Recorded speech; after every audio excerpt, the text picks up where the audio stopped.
Hello साथियों, आज एक बार फिर से सभी का हार्दिक स्वागत है। आज हम साथियों जो प्राचीन भारत है, ठीक है, प्राचीन भारत की जो क्लास नंबर तीसरी है यानी थर्ड क्लास है, उसको हम डिस्कस करने वाले हैं। साथियों, इससे पहले हमने क्लास 1 और क्लास 2 ऑलरेडी डिस्कस कर चुके हैं। और ये जो सीरीज़ आप देख रहे हो 10,000 प्लस MCQ की सीरीज़ है। इसकी जो प्लेलिस्ट की जो लिंक है प्लेलिस्ट वाला, वो हमने डिस्क्रिप्शन में दे रखा है। आप वहां जाकर चेक कर सकते हैं, देख सकते हैं। अगर हमारी वीडियो अच्छी लगे तो प्लीज़ साथियों लाइक शेयर सब्सक्राइब ज़रूर करें। सिर्फ 5 सेकंड लगेंगे आपको सब्सक्राइब करने पर, तो कृपया करके हमारे चैनल सनाया एजुकेशन को ज़रूर सब्सक्राइब करें। तो बढ़ते हैं हम अपने पर्सन की तरफ। तो आज का साथी पहला प्रश्न है, अर्थशास्त्र की रचना किसने की? जो अर्थशास्त्र पुस्तक है उसकी जो रचना है वो किसने की? तो इसका सही आंसर होगा कौटिल्य। कौटिल्य ने जो अर्थशास्त्र है इसकी रचना की थी। कौटिल्य को विष्णुगुप्त के नाम से भी जाना जाता है। क्या कौटिल्य आ जाए या विष्णुगुप्त आ जाए, ठीक है, विष्णुगुप्त भी इसको जाना जाता है। और ये चंद्रगुप्त मौर्य के दरबार में रहते थे, ठीक है, प्रधानमंत्री थे। अब बात कर लेते हैं जो कौटिल्य विष्णुगुप्त मौर्य वंश का जो संस्थापक था चंद्रगुप्त मौर्य, जिन्होंने धनानंद को हराकर जो मगध का सिंहासन है उसको छीना था धनानंद को हराकर। तो धनानंद को हराया था नंद वंश का जो शासक था। बात कर लेते हैं बिंबिसार। बिंबिसार साथियों हर्यक वंश का संस्थापक है। हर्यक वंश का संस्थापक कौन है? बिंबिसार। पुष्यमित्र साथियों, पुष्यमित्र शुंग वंश का संस्थापक है। किसका है? शुंग वंश का। ये जो क्वेश्चन है ये साथियों अभी जो ग्रुप 56-57 के पेपर हुए हैं उसमें पूछा था, शुंग वंश का संस्थापक कौन है? पुष्यमित्र है। और बिंबिसार हर्यक वंश के संस्थापक है। धनानंद को हराने वाला कौन था? चंद्रगुप्त मौर्य। और मौर्य का जो प्रधानमंत्री था, दरबारी था, वो था कौटिल्य, जिसने विष्णुगुप्त के नाम से भी जाना जाता है। और इन्होंने पुस्तक की रचना की थी अर्थशास्त्र, ठीक है। जो अर्थशास्त्र पुस्तक है, ये जो ग्रंथ है चंद्रगुप्त मौर्य की जो शासन व्यवस्था है, ठीक है, उसके बारे में हमें बताता है कि जो चंद्रगुप्त मौर्य था उसने किस प्रकार शासन करा था। तो बढ़ते हैं प्रश्न नंबर 2 की तरफ। सेल्यूकस निकेटर पराजित किया गया था। जो सेल्यूकस निकेटर था वो पराजित किया गया था। ये साथियों जो सेल्यूकस निकेटर था, ये सिकंदर की मृत्यु के पश्चात जो पूर्वी प्रदेश थे, ठीक है, जब सिकंदर की मृत्यु हो जाती है, जो उसके पूर्वी प्रदेश थे, कौन से पूर्वी, याद रखना, कई बार पूछ लेते हैं कि पूर्वी प्रदेशों का जो उत्तराधिकारी बना वो कौन था। तो पूर्वी जो प्रदेश थे, पूर्वी राज्य थे, उनका उत्तराधिकारी बना था सेल्यूकस निकेटर, ठीक है। सेल्यूकस निकेटर सिंधु नदी को पार करने के बाद चंद्रगुप्त मौर्य से युद्ध हुआ और जिसमें सेल्यूकस निकेटर की हार हो गई। किसकी हार हो गई? तो सेल्यूकस निकेटर की। और सेल्यूकस निकेटर को हराने वाला कौन था? चंद्रगुप्त मौर्य था, ठीक है। सिंधु नदी को पार करने के बाद आया और इसको चंद्रगुप्त मौर्य ने हरा दिया था। और इसके पश्चात चंद्रगुप्त मौर्य और सेल्यूकस के बीच संधि होती है, जिसमें सेल्यूकस निकेटर अपनी लड़की और मेगस्थनीज जो अपने दरबारी था, जिसने इंडिका पुस्तक लिखी, ठीक है, कौन सी पुस्तक लिखी? इंडिका पुस्तक लिखी थी मेगस्थनीज ने। वो किसका दरबारी था? सेल्यूकस निकेटर का। उन्होंने सेल्यूकस निकेटर के दरबारी जो मेगस्थनीज थे वो चंद्रगुप्त मौर्य के दरबार में भेजा और अपनी लड़की की शादी चंद्रगुप्त मौर्य के साथ कराई, ठीक है। तो बढ़ते हैं प्रश्न अब इसमें देख लेते हैं बिंदुसार। बिंदुसार साथियों ये मौर्य वंश से संबंधित है, अशोक भी मौर्य वंश है और बृहदत्त भी मौर्य वंश से संबंधित है। मौर्य वंश का जो अंतिम शासक था वो बृहदत्त था, ठीक है। बढ़ते हैं प्रश्न नंबर 3 की तरफ। साथियों 5 सेकंड लगेंगे। अगर हमारा चैनल सब्सक्राइब नहीं करा है तो आपसे गुजारिश है हमारा चैनल सब्सक्राइब कर लें। इसी तरह की वीडियो आपको आती रहेंगी। बेल आइकॉन को दबा लें और ताकि आपको नोटिफिकेशन सबसे जल्दी प्राप्त हो जाए।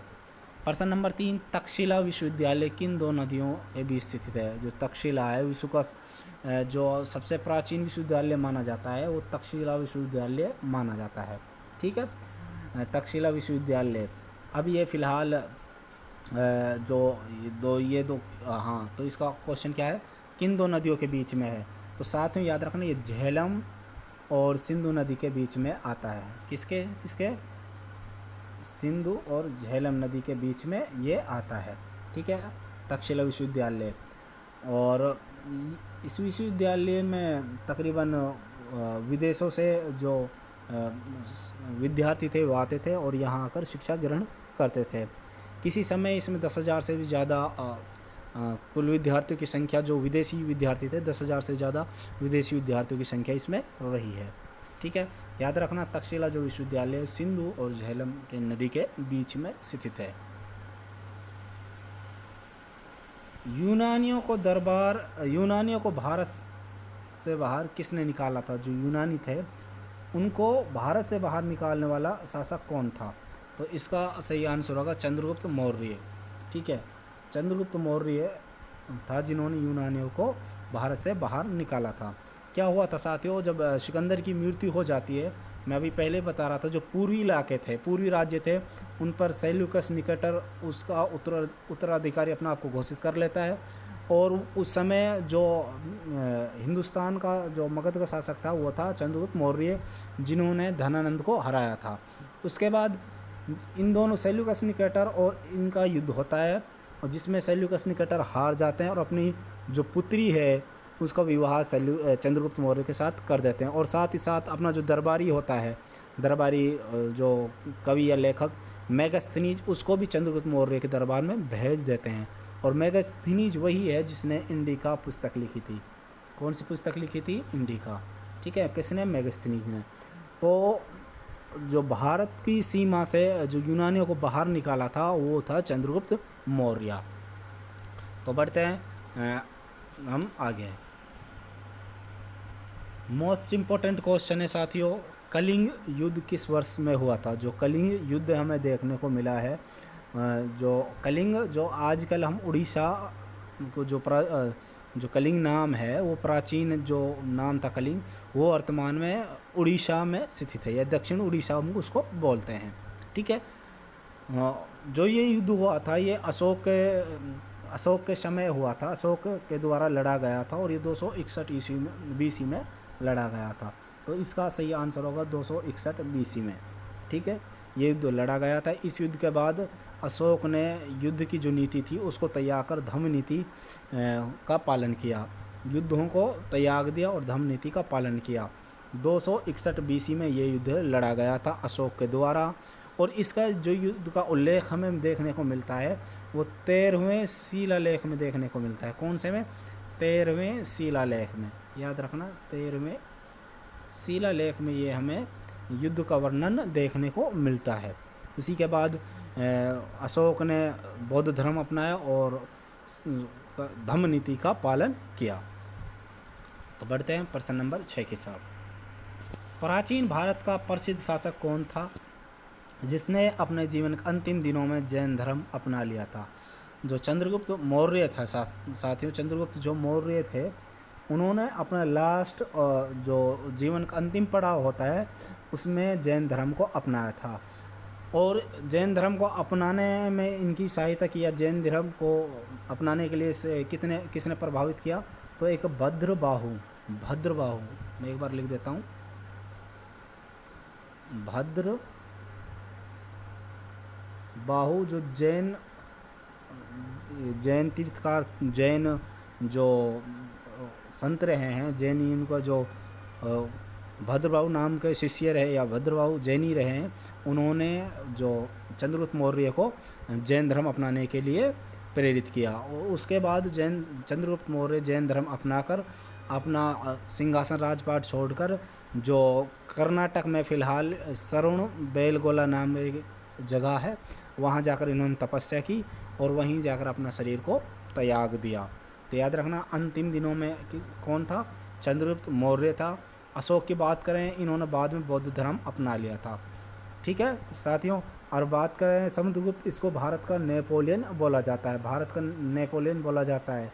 और इन्होंने अपने सिक्कों पर संगीत बजाते हुए जो संगीत बजाते हुए वीणा का प्रयोग करते हुए अपने सिक्कों पर अंकित किया है।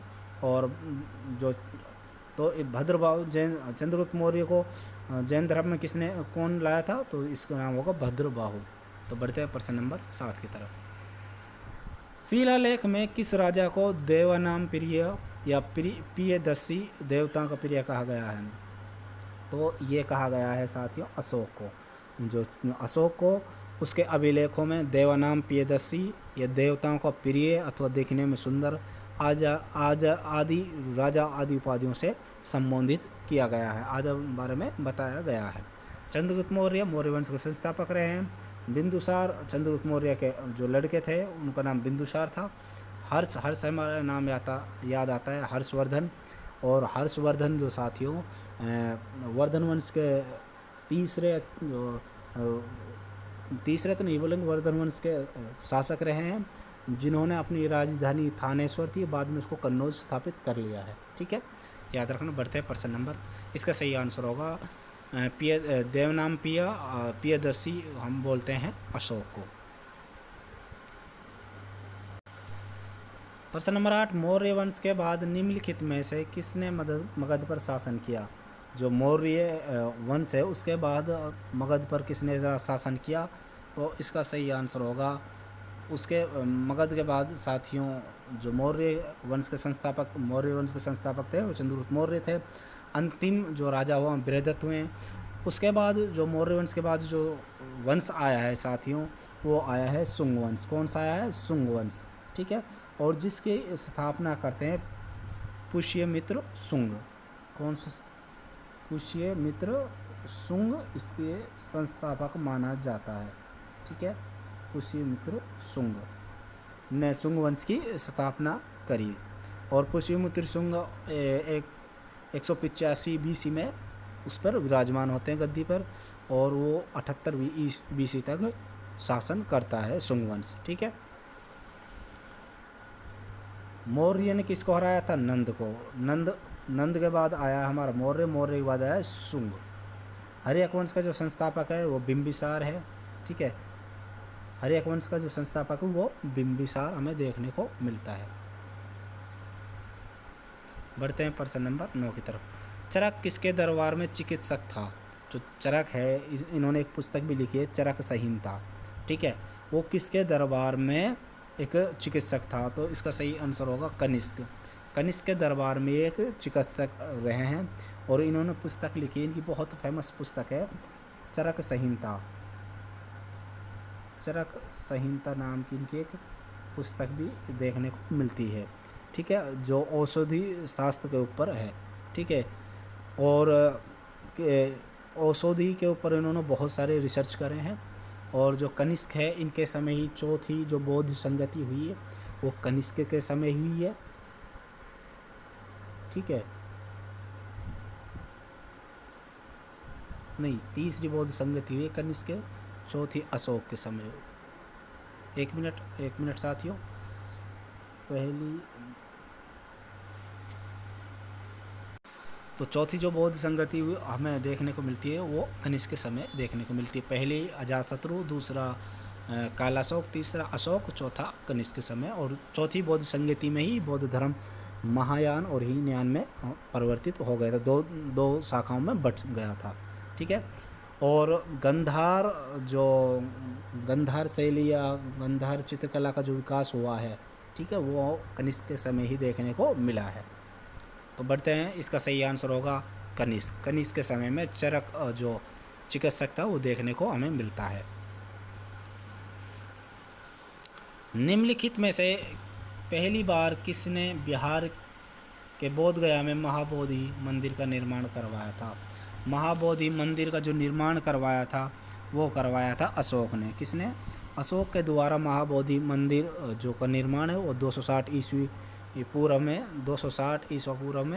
अशोक के द्वारा किया गया था। ठीक है, अशोक के द्वारा किया गया था। कहाँ किया गया था? बिहार में। ठीक है, यहाँ महात्मा बुद्ध ने पीपल पेड़ के नीचे ध्यान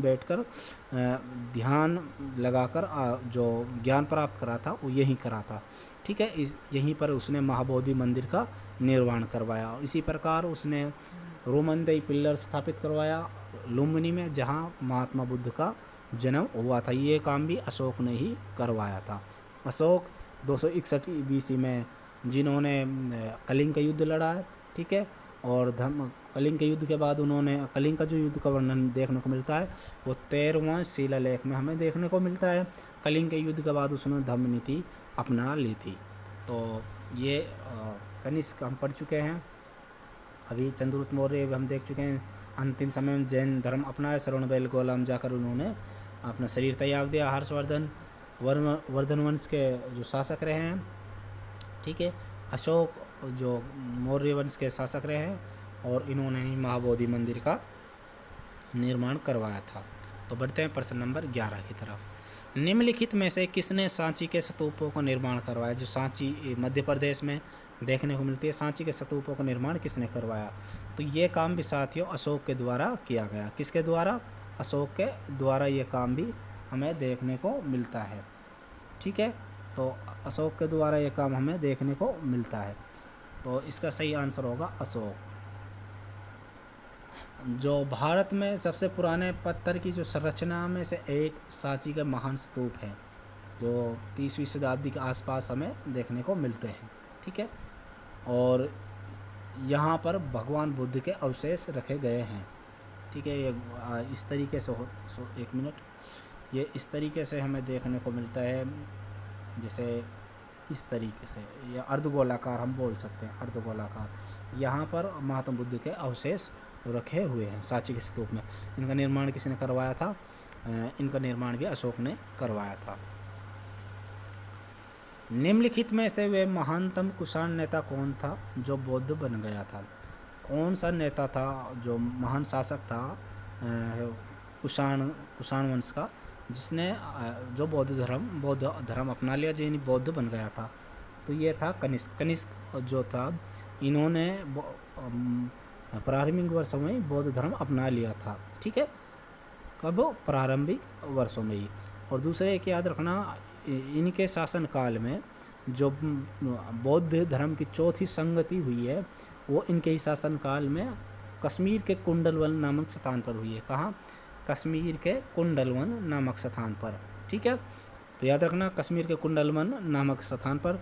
और उस बौद्ध धर्म की जो अध्यक्षता करते हैं वो बौद्ध विद्वान वासुमित्र करते हैं। कौन से करते हैं?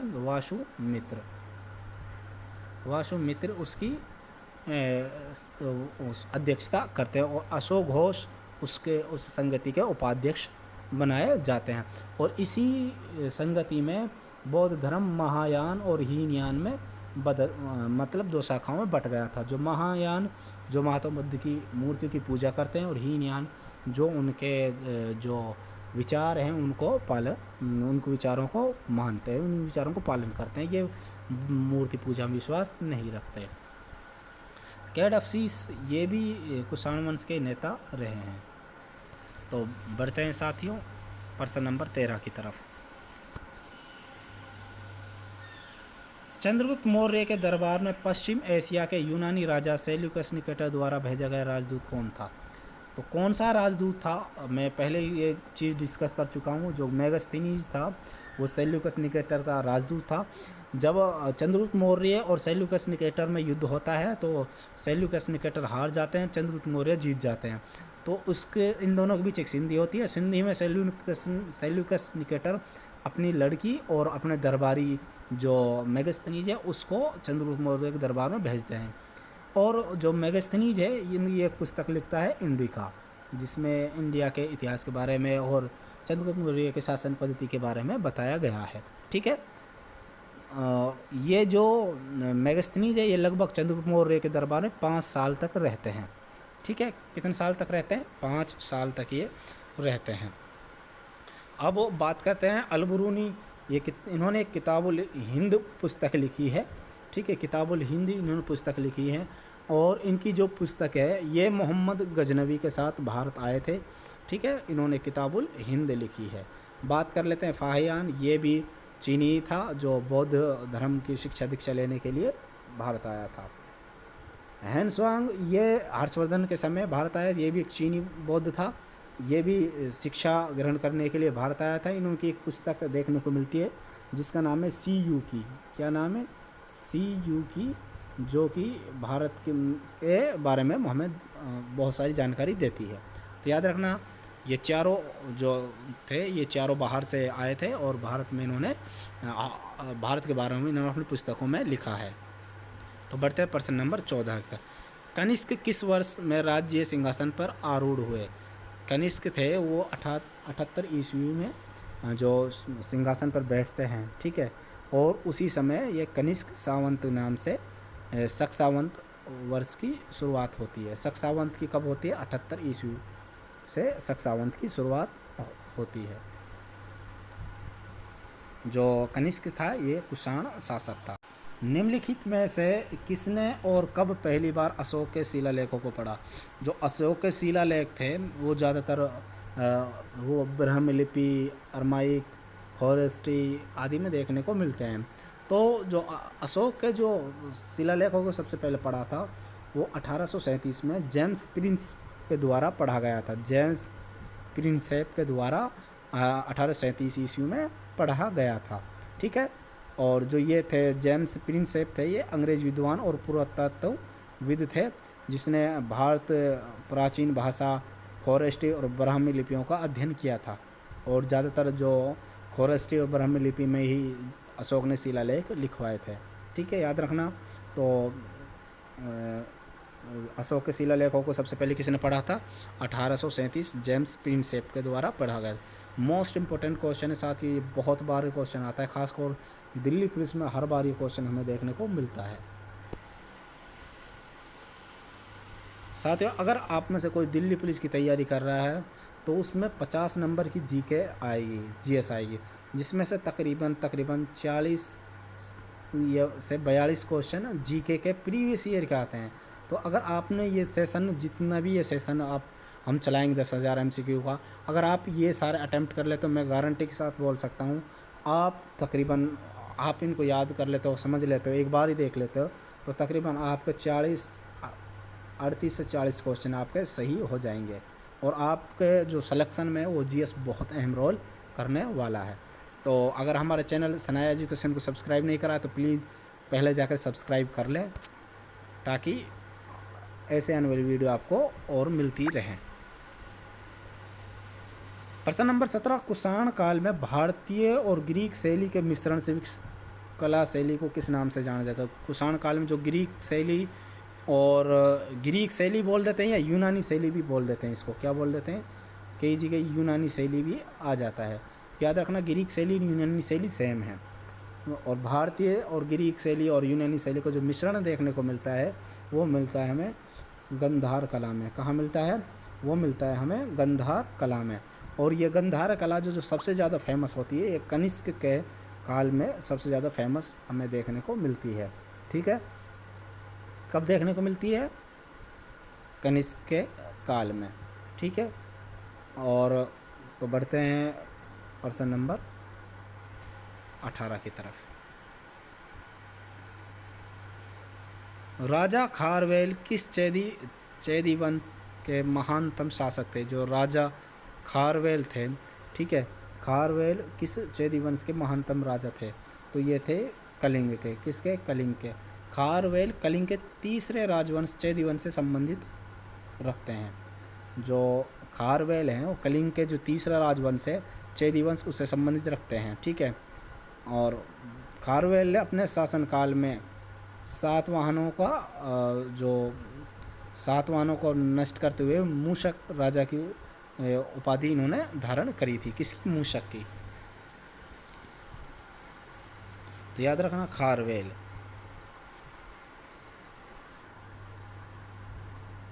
बढ़ते हैं प्रश्न नंबर 19 की तरफ। प्राचीन चोल साम्राज्य की राजधानी कहाँ पर थी? जो प्राचीन चोल साम्राज्य रहा है, चोल उनकी राजधानी कहाँ रही है? तो इसका सही आंसर होगा उरेरई। उरे यूरर बोलते हैं, उरेरई बोलते हैं इसको उरेरई। ठीक है, प्राचीन जो चोल थे उनका जो अधिकतर जो शासन था वो कावेरी नदी के आसपास हमें देखने को मिलता है। ठीक है, और प्रारंभिक में इसे चोल मंडल भी कहा जाता था। ठीक, क्या बोला जाता था? चोल मंडल इसको बोला जाता था। ठीक है, याद रखना। तो इसका सही आंसर होगा उरे यूरर। ठीक है, उरर यूरर, इसको उरर यूर या बोल देते हैं, उरर यूर बोल देते हैं इसको, उरई बोल देते हैं इसको। ठीक है, याद रखना। तो बढ़ते हैं प्रश्न नंबर 20 की तरफ। अशोक ने समूचे भारत और सीलों में बौद्ध धर्म को प्रचार प्रसार किस प्रकार किया? अब बात कर लेते हैं, अशोक ने जो बौद्ध धर्म का प्रचार प्रसार करा था वो दक्षिण भारत में हमें देखने को मिलता है। और कनिष्क की बात कर लेते हैं तो उन्होंने नॉर्थ भारत में हमें जो प्रचार प्रसार है वो देखने को मिलता है। जो अशोक थे उन्होंने दक्षिण भारत में भारत और सीलोन में बौद्ध धर्म का प्रचार प्रसार करवाया था। और धर्म हम महामात्रों को भेजकर इन्होंने प्रचार प्रसार करवाया।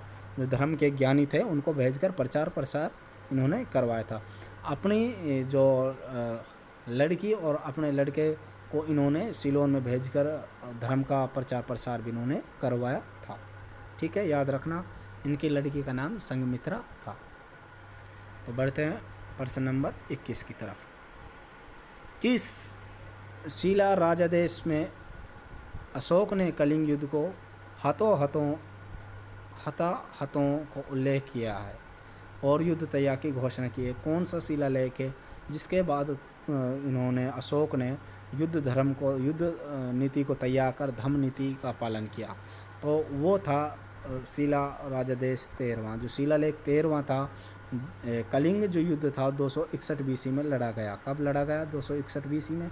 इसके बाद इन्होंने उसमें जब उन्होंने देखा कि बहुत सारे व्यक्तियों का नरसंहार हुआ है, बहुत सारे सैनिक मारे गए हैं, घायल हो गए, तो उससे इनका हृदय प्रभावित हुआ और इन्होंने युद्ध नीति को त्याग कर धम्म नीति अपना ली। और इन्होंने इसका वर्णन जो शिलालेख 13वां, शिलालेख रोक एडिक्ट 13 शिला राजादेश 13 में इसका वर्णन किया है। ठीक है, तो ये हमें कहाँ देखने को मिलता है? 13वां शिलालेख में ये देखने को मिलता है। इसने एक को याद रखना, युद्ध नीति को अपनाकर धम्म नीति अपना ली थी। बिंदुसार, प्रश्न नंबर 22। बिंदुसार के शासन के दौरान अशांति कहाँ थी? तो पहले तो याद रखना, बिंदुसार मौर्य वंश का जो संस्थापक थे चंद्रगुप्त मौर्य, उनके लड़के थे बिंदुसार। ठीक है, याद रखना, बिंबिसार हर्यक वंश से हैं, बिंदुसार मौर्य वंश से हैं। ठीक है, तो बात कर लेते हैं। बिंदुसार चंद्रगुप्त मौर्य के लड़के थे। उनके शासन के दौरान अशांति कहाँ थी? तो चंद्रगुप्त मौर्य के जो पुत्र थे उनके शासनकाल के दौरान जो अशांति हमें देखने को मिलती है वो तक्षशिला में देखने को मिलती है। ठीक है, और इस अशांति के लिए उन्होंने अपने इस विद्रोह, जो यहाँ विद्रोह था, उसको कुचलने के लिए अशोक को वहाँ अपने पुत्र अशोक को भेजा, जिसने इस विद्रोह को कुचल दिया।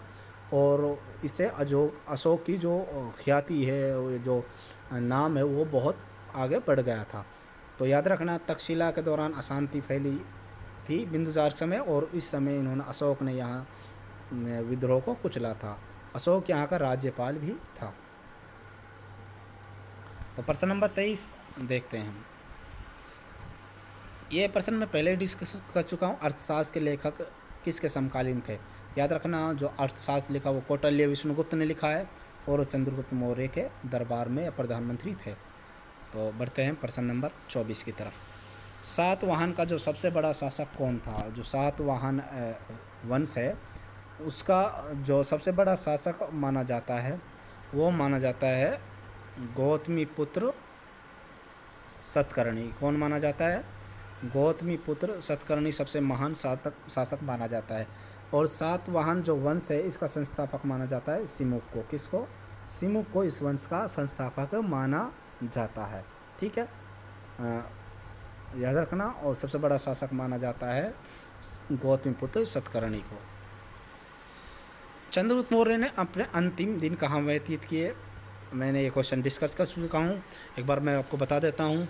जो श्रवणबेलगोला है ये कर्नाटक में है, मैसूर, कर्नाटक मैसूर, वहाँ श्रवणबेलगोला एक जगह है। इस जंगल में जाकर चंद्रगुप्त मौर्य ने भद्रबाहु के कहने पर जैन धर्म अपनाया था और यहाँ जाकर अपना मोक्ष की प्राप्ति की, अपने शरीर त्याग दिया, कैवल्य को प्राप्त हो गए। कैवल्य में क्या होता है साथियों? आदमी खाना पीना छोड़ देता है और अपना ईश्वर की ओर मोक्ष प्राप्त करने के लिए अपने शरीर को त्याग देता है। तो याद रखना, जो चंद्रगुप्त मौर्य है उन्होंने अंतिम दिन कहाँ व्यतीत किए? श्रवणबेलगोला में। और अपने अंतिम दिनों में इन्होंने भद्रबाहु के कहने पर जैन धर्म को अपनाया था। ठीक है, याद रखना, किसको? जैन धर्म को अपनाया था। तो बढ़ते हैं प्रश्न नंबर 26 की तरफ। निम्नलिखित में से कौन शासक कुषाण वंश से था? अब मैं इसका बता चुका हूँ आपको। कैडफिसेस जो शासक हैं ये साथियों ये कुषाण वंश से बिलोंग करते हैं। कहाँ से बिलोंग करते हैं? कुषाण वंश से ये बिलोंग करते हैं। ठीक है, और जो भारत में कुषाण वंश को जो स्थापना का श्रेय दिया जाता है वो कैडफिसेस वन को ही दिया जाता है। ठीक है, कैडफिसेस प्रथम इन्होंने कुषाण वंश की स्थापना करी थी। और बात कर लेते हैं, कुषाण वंश में से एक शासक रहे हैं कनिष्क, जिन्होंने शक सावंत 78 ईस्वी में चलाया था। और गंधार जो कला है वो भी कुषाण वंश के समय देखने को मिलती है। और सबसे ज़्यादा वो उसका जो पीक काल था वो हमें कनिष्क के समय देखने को मिलता है। कनिष्क के समय बौद्ध धर्म की चौथी संगति होती है, जिसमें उपाध्यक्ष अश्वमेध और अध्यक्ष बनाया जाता है वासुमित्र को। इन्हीं के समय जो बौद्ध धर्म है महायान और हीनयान में बढ़ जाता है। चौथी बौद्ध संगति कश्मीर कुंडल वन में आयोजित की जाती है। पुष्यमित्र शुंग ने शुंग वंश का संस्थापक है, और ये पुष्यमित्र जो आ जाए तो वह वर्धमान का संस्थापक ही माना जाता है। ठीक है, बढ़ते हैं प्रश्न नंबर 27 की तरफ। सातवाहन साम्राज्य के संस्थापक कौन थे? जो सातवाहन साम्राज्य में अभी आपको इस पहले क्वेश्चन बता चुका हूँ। जो सातवाहन साम्राज्य के संस्थापक हैं वो सिमुक हैं। ठीक है, गौतमी पुत्र सतकर्णी इनके सबसे बड़े शासक और सबसे बड़ा योद्धा शासक रहे हैं। ठीक है, तो बढ़ते हैं प्रश्न नंबर 28 की तरफ। गंधार कला आ गया, वही गंधार कला में बता रहा था।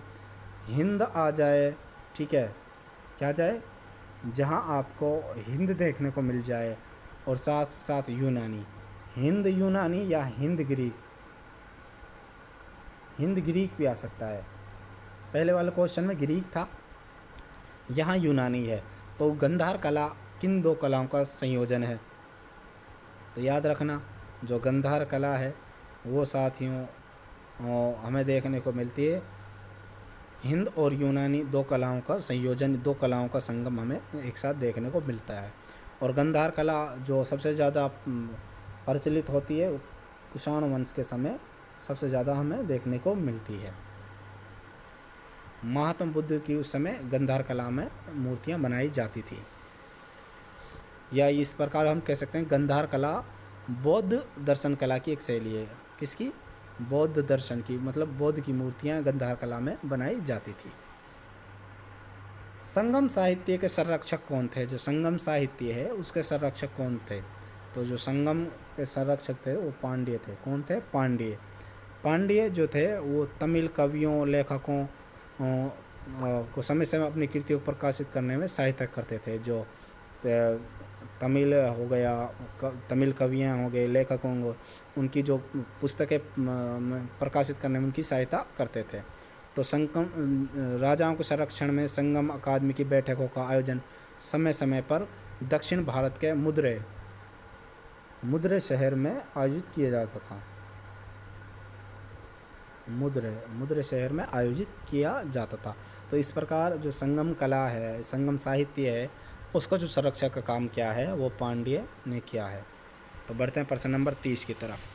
प्रश्न नंबर 30 है, अशोक के शिलालेख पर किस लिपि का प्रयोग किया गया है? जो अशोक की जो शिलालेख है उन पे जो लिपि है उनमें साथियों यहाँ ब्राह्मी है। ब्रह्मी है, खरोष्टी है, अरामाइक है, लेकिन देवनागरी उस समय देखने को नहीं मिलती, संस्कृत भी नहीं मिलती, गुरुमुखी तो उस समय थी ही नहीं। ठीक है, तो याद रखना ब्रह्म लिपि उस समय शिलालेखों पर देखने को मिलती है। ऑप्शन के हिसाब से यहाँ ब्रह्मी है, खरोष्टी भी आपको देखने को मिलती है। ठीक है, अरमाइक भी आपको देखने को मिलती है। तो याद रखना जो ऑप्शन में आए वो हमें टिक करना है। बात कर लेते हैं प्रश्न नंबर 31 की। मौर्य साम्राज्य की राजधानी कहाँ स्थित है? जो मौर्य साम्राज्य रहा है, ठीक है, जिसके वो संस्थापक चंद्रगुप्त मौर्य और अंतिम शासक ब्रह्मदत्त रहे हैं, उनकी जो राजधानी थी वो थी साथियों पाटलिपुत्र। कौन सी थी? पाटलिपुत्र उनकी राजधानी थी, जिसे वर्तमान में पटना कहा जाता है। ठीक है, तो बढ़ते हैं प्रश्न नंबर। लुम्बिनी में बौद्ध का जन्म हुआ है। गया में महाबोधि मंदिर अशोक ने बनाया। लुम्बिनी में रोमन देई पिल्लर जो स्थापित किया अशोक के द्वारा किया गया। गया में महात्मा बुद्ध को ज्ञान की प्राप्ति हुई थी। भारतीय कला का वो कौन सा स्कूल है जो ग्रीको रोमन बौद्ध आर्ट के नाम से जाना जाता है? मैं बता रहा था जो गंधार शैली है वो बौद्ध दर्शन कला का ही एक पार्ट है। तो याद रखना इसका सही आंसर होगा गंधार। बहुत बार रिपीट हो चुका है क्वेश्चन, आप देख रहे हो क्वेश्चन बनाने वाले ने किस किस टाइप से इस क्वेश्चन को रिपीट किया। हमें एक याद रखना एक चीज़, जो ग्रीक रोमन आ जाए, ग्रीक हिंद रोमन आ जाए, या हिंद यूनानी आ जाए, हिंद ग्रीक आ जाए, ग्रीक रोमन आ जाए, ये सभी जो आर्ट देखने को मिलती है ये गंधार शैली में हमें देखने को मिलती हैं। शुंग वंश की स्थापना करी थी पुष्यमित्र शुंग ने। किसने? पुष्यमित्र शुंग ने। गुप्त वंश की स्थापना करी थी श्री गुप्त ने। मौर्य वंश की स्थापना करी थी चंद्रगुप्त मौर्य ने। धम्म की शिक्षा देने के लिए अशोक ने किन पद अधिकारियों को नियुक्त किया था? कि धम्म की शिक्षा देने के लिए अशोक ने उस समय किन धर्म अधिकारियों को नियुक्त किया था? तो इसका सही आंसर होगा धम्म महामात्र। धम्म महामात्र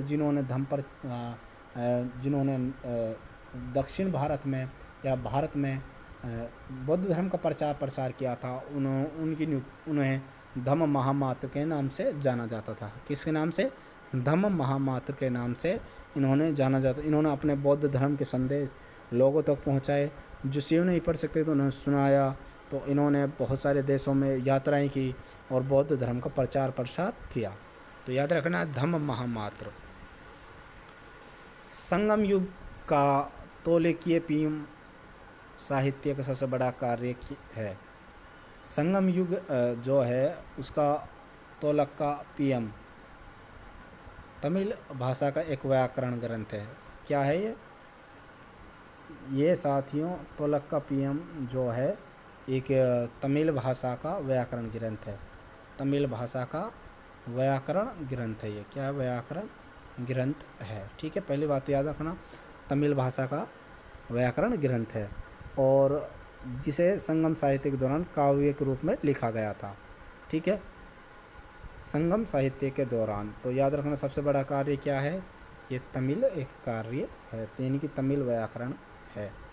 ठीक है, और बात करते हैं हम जो संगम साहित्य है, संगम साहित्य का युग रहा है, उसका तोलक पीएम का सबसे बड़ा कार्य यही हुआ है कि उन्होंने तमिल व्याकरण लिखी तोलक पीएम के नाम से, जिसे इसे कविताओं के दौरान लिखा गया था, कविताओं में लिखा गया था।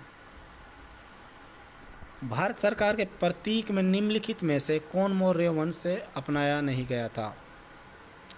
भारत जो सरकार के प्रतीक चिन्ह हैं उनमें से कौन मौर्य वंश से अपनाया नहीं गया था? तो कौन कौन से जो चिन्ह हैं वो मौर्य वंश से नहीं अपनाए गए थे?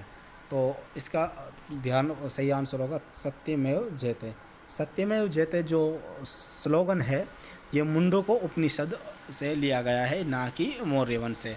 सांड, घोड़ा, चार शेर जो ये सभी जो मौर्य काल अशोक महान सम्राट अशोक हैं उसके सारनाथ से ये लिए गए हैं। ये सारनाथ के स्तंभ है वो, उससे ये सांड है, घोड़ा है, चार शेर है, वहाँ से ये लिए गए हैं। जबकि सत्यमेव जयते मुंडी का उपनिषद एक ग्रंथ है उससे लिया गया है। नंद राजवंश का संस्थापक कौन था? जो नंद राजवंश हुआ है उसका जो संस्थापक है वो कौन है? तो इसका सही आंसर होगा साथियों महापद्मानंद। क्या है? महापद्मानंद उसके जो प्रथम शासक या संस्थापक हैं और धनानंद उसके लास्ट शासक हैं जिनको चंद्रगुप्त मौर्य के द्वारा हराया गया था और मौर्य वंश की स्थापना की गई थी। ठीक है, याद रखना। धनानंद को हराने वाला कौन था? मौर्य वंश का संस्थापक चंद्रगुप्त मौर्य।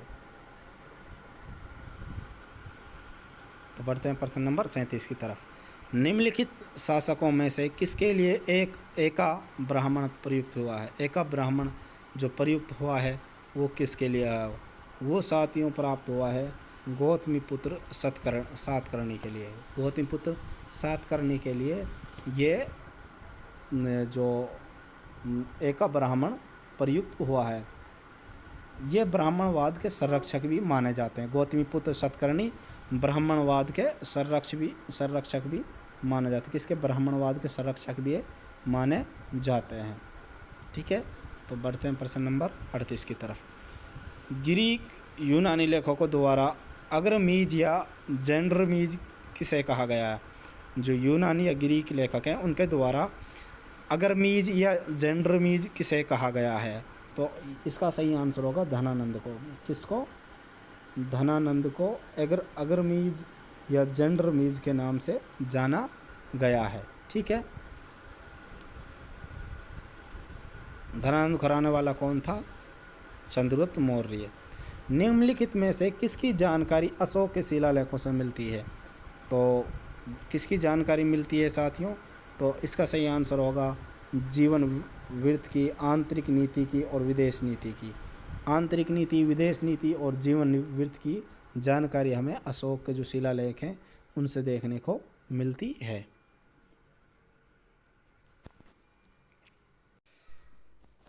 निम्नलिखित में से किसने सांची के स्तूपों का निर्माण करवाया? तो क्वेश्चन पहले भी आ चुका है, तो याद रखना सांची पे जो स्तूप है उनका निर्माण अशोक के द्वारा किया गया मध्य प्रदेश में, और यहाँ महात्मा बुद्ध के अवशेष रखे गए हैं। तकरीबन इनकी ऊंचाई 54 मीटर तक है, 54 फीट तक है, मीटर नहीं सॉरी 54 फीट तक है। और ये अर्धगोलाकार में बने होते हैं। कैसे में? अर्धगोलाकार में ये बने होते हैं। कुषाण वंश का जो संस्थापक रहा है, कुषाण वंश का जो संस्थापक रहा है कुजल कडफसीस जो है, कुजल कडफसीस या कडफसीस वन है, वो कुषाण वंश का संस्थापक रहा है। कुजुल कडफसेस इस वंश के संस्थापक रहे।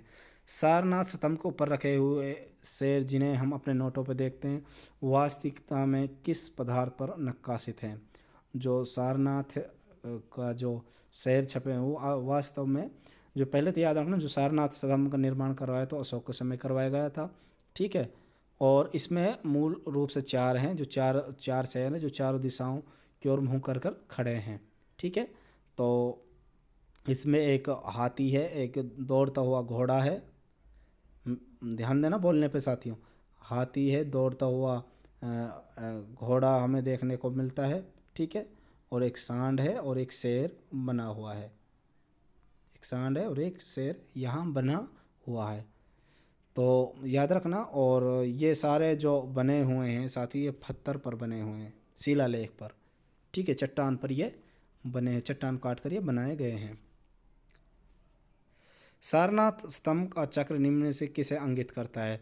जो सारनाथ का स्तंभ चक्र है वो किसको अंकित करता है? तो याद रखना वो प्रगति को अंकित करता है। किसको अंकित करता है? वो प्रगति को अंकित करता है, और इसका निर्माण अशोक के द्वारा किया गया था।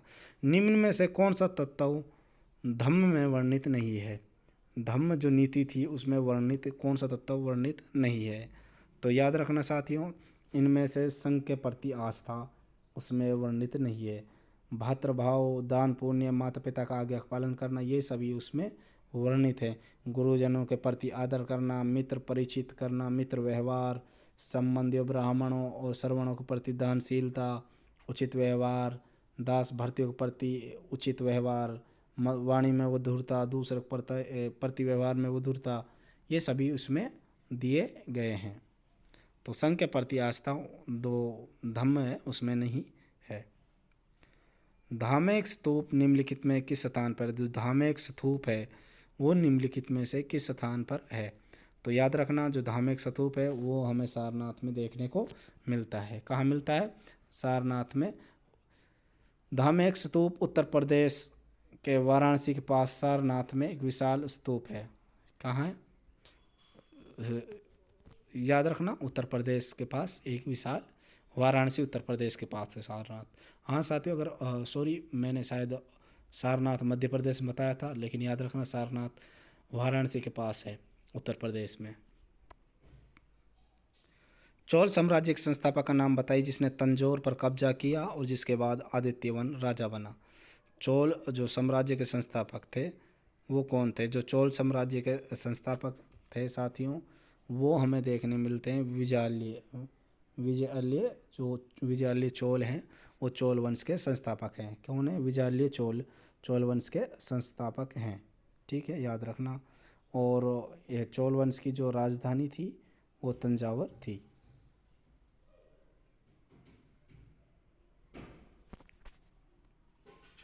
सारनाथ में स्थित स्तूप का निर्माण महान मौर्य सम्राट अशोक ने किया था। ये भारत में स्थित प्रमुख बौद्ध संरचनाओं में एक है। जो सारनाथ में, हमें अभी पहले बता चुका हूँ, सारनाथ में हमें देखने को मिलता है धार्मिक स्तूप। क्या देखने को मिलता है? धार्मिक स्तूप, जो कि वाराणसी उत्तर प्रदेश में है। ठीक है, धार्मिक स्तूप कहाँ है? वाराणसी उत्तर प्रदेश, सारनाथ इसको बोलते हैं। भारत में चट्टानों को काट कर बनाई गई सबसे पुरानी बची हुई 12 बर गुफाएँ निम्नलिखित में से किस काल की हैं? जो 12 बर गुफाएँ हैं वो किस काल के समय की हैं? तो याद रखना, वो साथियों मौर्य साम्राज्य के समय की हैं। 12 बर गुफाएँ साथियों वो कब की हैं? मौर्य साम्राज्य का समय की हैं। और ये बिहार के जहानाबाद में देखने को मिलती हैं। बिहार में ये देखने को मिलती हैं। ये गुफाएँ 12 बर 4 गुफाएँ नागार्जुन 3 गुफाएँ की जुड़वा पहाड़ियों में स्थित हैं। ठीक है, 12 बर में 4 गुफाएँ, नागार्जुन में 3 गुफाएँ ये बिहार में देखने को मिलती हैं मौर्य साम्राज्य के समय की। सिकंदर ने भारत पर आक्रमण कब किया, हमला कब किया था? सिकंदर ने भारत पर हमला किया था। तो इसका सही आंसर होगा साथियों 326 में। कब किया था? 326 में सिकंदर ने भारत पर आक्रमण किया था। ठीक है, और उस समय उसने राजा पेरस को चुनौती दी, जिसमें पोरस की हार हुई। पोरस की बहादुरी तक देखते हुए महान सिकंदर ने उसका साम्राज्य से वापस दे दिया। और ये जो युद्ध हुआ था झेलम और चिनाब नदियों के बीच हुआ था। तो प्रश्न नंबर 50, तमिल महाकाव्य शिलपद्दिकारम का लेखन किसने किया? शिलपद्दिकारम जो लेखन का कार्य किसने किया था? शिलपद्दिकारम के लेखन का कार्य किया था इलंगो आदिगल ने। इलंगो आदिगल ने शिलपद्दिगम लेखक का कार्य किया था। बढ़ते हैं प्रश्न नंबर 51 तरफ। निम्नलिखित में से देवानाम पिये के नाम से जाना जाता है। क्वेश्चन पहले रिपीट हो चुका है। सही आंसर होगा अशोक, देवताओं का प्रिय।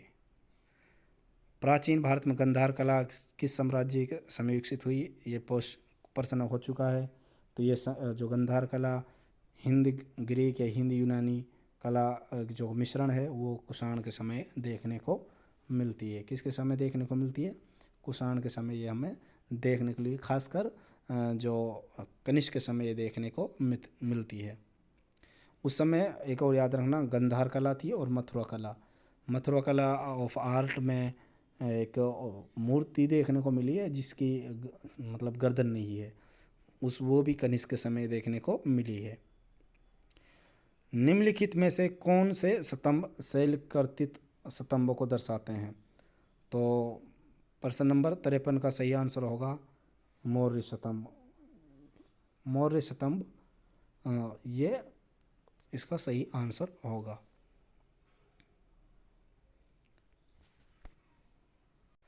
तीन विभिन्न कालों अर्थात मौर्य काल, गुप्त काल और मुगल काल के शिलालेखों से युक्त एक स्तंभ कहाँ स्थित है? जो तीनों कालों से संबंधित रखता हो। तो ये सही आंसर होगा इलाहाबाद प्रयागराज में। अब इसका नाम प्रयागराज हो गया, पहला नाम इसका इलाहाबाद है। ये जो इलाहाबाद स्तंभ अशोक के स्तंभों में से एक है, जिसे मौर्य वंश के सम्राट अशोक ने बनवाया था। ठीक है, इस शिलालेख पर जो गुप्त सम्राट हैं समुद्रगुप्त, जिसको भारत के नेपोलियन के नाम से भी जाना जाता है, की उपलब्धियों का भी वर्णन देखने को मिलता है।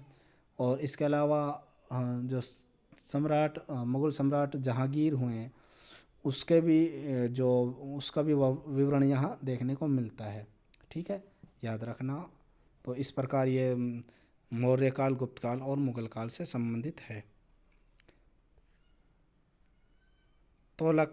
तोलकापियार भाषा के एक प्रसिद्ध प्राचीन व्याकरण है।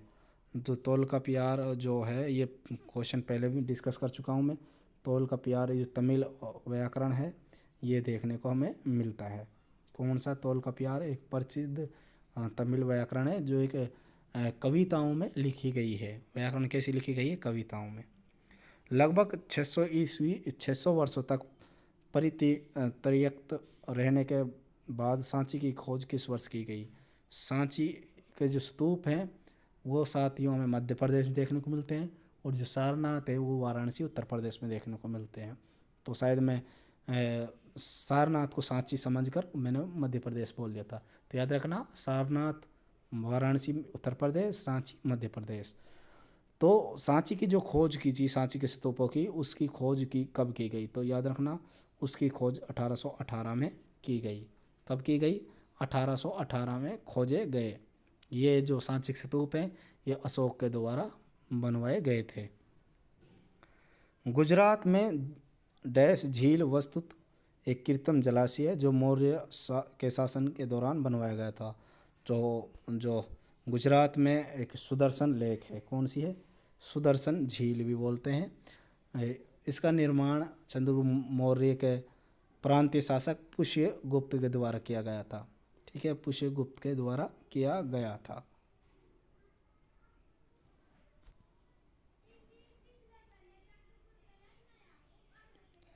तो बढ़ते हैं प्रश्न नंबर 58 तरफ।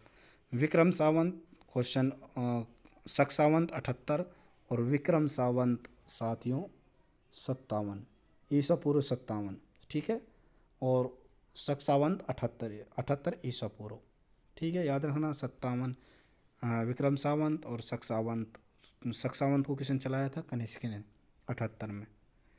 इनमें से किस राज्य में अशोक की जोगढ़ शिला राज्य आ गया रॉक एडिक्ट स्थित है? तो याद रखना कि किस राज्य में जो अशोक की शिलालेख हमें देखने को मिलती है। तो जोगढ़ जो है उड़ीसा के गंजम ज़िले में देखने को मिलती है। उड़ीसा के गंजम ज़िले में स्थित है। कहाँ है? उड़ीसा के गंजम ज़िले में। और उड़ीसा जहाँ कलिंग युद्ध हुआ था, कलिंग पहले जो प्राचीन नाम है वो वर्तमान का उड़ीसा का है। कौन सा मौर्य शासक बौद्ध धर्म का अनुयायी था? तो याद रखना, जो अशोक हुए हैं उन्होंने बौद्ध धर्म को अपनाया था। ठीक है, और जो तीसरी बौद्ध संगति होती है वो अशोक के समय ही हमें देखने को मिलती है। कहाँ? पाटलिपुत्र में। कहाँ होती है तीसरी बौद्ध संगति? पाटलिपुत्र में देखने को मिलती है। तो याद रखना, चंद्रगुप्त मौर्य लास्ट टाइम जैन धर्म को अपनाया था। समुद्रगुप्त भारत का नेपोलियन बोला जाता है। प्राचीन भारत में वाकाटक राजवंश के संस्थापक कौन थे? वाकाटक जो राजवंश है उसके जो संस्थापक हैं वो कौन हुए हैं, कौन रहे हैं? तो इसका साथियों सही आंसर होगा विंध्य शक्ति। कौन? विंध्य शक्ति, जो वाकाटक राजवंश के संस्थापक रहे हैं। अजंता की जो गुफाएं हैं उनमें 16 जो शिलालेख है वो वाकाटक परिवार से संबंधित है। प्रश्न नंबर 62 देख लेते हैं। निम्न में से किस शासक ने अपनी प्रजा और अधिकारियों के लिए एक पत्थर की सतह पर अपने संदेश उत्कीर्ण करवाए? शिलालेखों का निर्माण, शिलालेखों को गुदवाना, उत्कीर्ण करवाना, ये काम करवाए थे अशोक ने। इन्होंने इसमें जो आंतरिक राज्य की आंतरिक योजना है और जीवन वीर थे, इनके बारे में लिखा था। ठीक है, तो किसने करवाया था? अशोक ने। चंद्रगुप्त ने डैश के खिलाफ विद्रोह का नेतृत्व किया और उन्हें पराजित कर दिया। तो चंद्रगुप्त मौर्य ने जो हराया था, वो हराया था साथियों नंदवंश को। किसको? नंदवंश में भी धनानंद को। किसको? धनानंद को। और 322 ईस्वी में 322 ईस्वी में मौर्य साम्राज्य की स्थापना करी थी। कब करी थी? 322 में। और सिकंदर आया था 326 ईस्वी में। ठीक है, याद रखना सिकंदर कब आया? 326 में। कंटक शोधन नामक न्यायालय का प्रचलन साम्राज्य में था। कंटक शोधन जो न्यायालय है, इसका प्रचलन था। तो इसका प्रचलन था साथियों मौर्य के समय। मौर्य के समय जो न्यायिक प्रणाली थी, वो कंटक शोधन नामक न्यायालय का प्रचलन उस समय हमें देखने को मिलता है। तो बढ़ते हैं प्रश्न नंबर 65 की तरफ। आज का साथियों लास्ट क्वेश्चन है। अगर हमारी वीडियो अच्छी लगे तो प्लीज़ कि मैं कमेंट सेक्शन में अपना कमेंट ज़रूर मेंशन करें। और प्लीज़ अगर आप 1 सेकंड निकाल कर हमारे चैनल को सब्सक्राइब ज़रूर करें, सनाया एजुकेशन को। और 10,000 MCQ की हमने प्लेलिस्ट डाल रखी है डिस्क्रिप्शन में, वहाँ आप जाकर उन क्लासों को देख सकते हैं। तो आज का लास्ट क्वेश्चन है, अशोक के लघु शिलालेख भारत के विभिन्न भागों में पाए गए। कर्नाटक के निम्नलिखित में से कौन से स्थल पर अशोक के लघु शिलालेख नहीं मिले? तो किस स्थल पर अशोक के शिलालेख नहीं मिले? तो ब्रह्मगिरी में अशोक के शिलालेख नहीं मिले थे। ठीक है, याद रखना। इसका सही आंसर होगा रूपनाथ, गावी मठ और मास्की में अशोक के शिलालेख देखने को हमें मिलते हैं। तो आज के लिए साथियों यहीं तक करते हैं। और अगली जो क्लास आएगी हमारी क्लास नंबर 6, ये 4 क्लास नंबर प्राचीन भारत की 4 चौथी जो पार्ट है प्राचीन भारत का, वो आने वाला है। और अगर वीडियो अच्छी लगे तो प्लीज़ लाइक शेयर सब्सक्राइब ज़रूर करें। सुनने के लिए साथियों धन्यवाद। मिलते हैं नेक्स्ट क्लास में।